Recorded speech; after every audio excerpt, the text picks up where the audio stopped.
2 Chronicles Chapter 18. Jehoshaphat possessed great wealth and honor, forming a close relationship with Ahab. After some years, he visited Ahab in Samaria, where Ahab generously provided sheep and oxen for him and his entourage.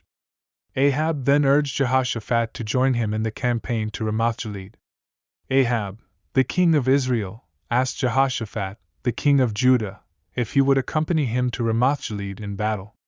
Jehoshaphat agreed, declaring unity between their people and a willingness to fight together. Jehoshaphat, however, requested counsel from the Lord before proceeding. So, Ahab gathered 400 prophets and asked if they should go to battle. These prophets unanimously advised Ahab to go, as they believed God would deliver Ramothgilead into his hands. Yet, Jehoshaphat inquired if there was another prophet of the Lord they could consult. Ahab mentioned a prophet named Micaiah, but expressed his dislike for him because Micaiah had always prophesied negatively about him. Jehoshaphat urged Ahab not to speak ill of the prophet. Ahab ordered one of his officials to fetch Micaiah quickly. The two kings sat in their thrones at the entrance of Samaria's gate, while the prophets delivered positive prophecies before them.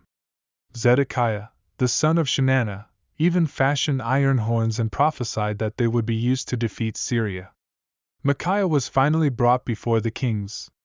A messenger suggested that Micaiah should give a favorable prophecy like the other prophets. However, Micaiah swore to speak only what the Lord revealed.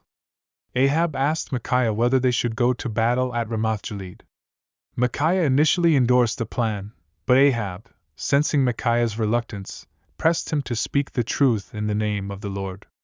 Micaiah then revealed a vision in which he saw Israel scattered like sheep without a shepherd, and the Lord advised them to return to their homes in peace. Ahab accused Micaiah of consistently delivering negative prophecies.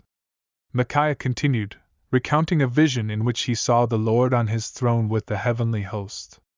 The Lord inquired who could entice Ahab to go to battle and fall at Ramothgilead. A spirit volunteered to be a lying spirit in the mouths of Ahab's prophets, and the Lord allowed it. Micaiah concluded that the Lord had placed a lying spirit in the mouths of Ahab's prophets, foretelling his downfall. Zedekiah struck Micaiah and asked where the Spirit of the Lord had gone to speak to him. Micaiah cryptically replied that Zedekiah would discover this when he retreated to an inner chamber to hide. Ahab ordered Micaiah's imprisonment with a diet of affliction until his return in peace. Micaiah warned that if Ahab indeed returned in peace, then the Lord had not spoken through him. He then addressed the people. Despite Micaiah's warning, the kings of Israel and Judah proceeded to Ramothgilead. Ahab chose to disguise himself, but he instructed Jehoshaphat to wear his royal robes. In disguise, they went into battle. The king of Syria had ordered his chariot commanders not to engage anyone except the king of Israel. When they saw Jehoshaphat, they assumed he was Ahab and surrounded him. Jehoshaphat cried out to the Lord, who intervened and caused the attackers to retreat, realizing their mistake. During the battle, an arrow struck Ahab between the joints of his armor, and he instructed his charioteer to take him away as he was wounded. The battle raged on, and Ahab propped himself up in his chariot against the Syrians until evening, when he died as the sun set.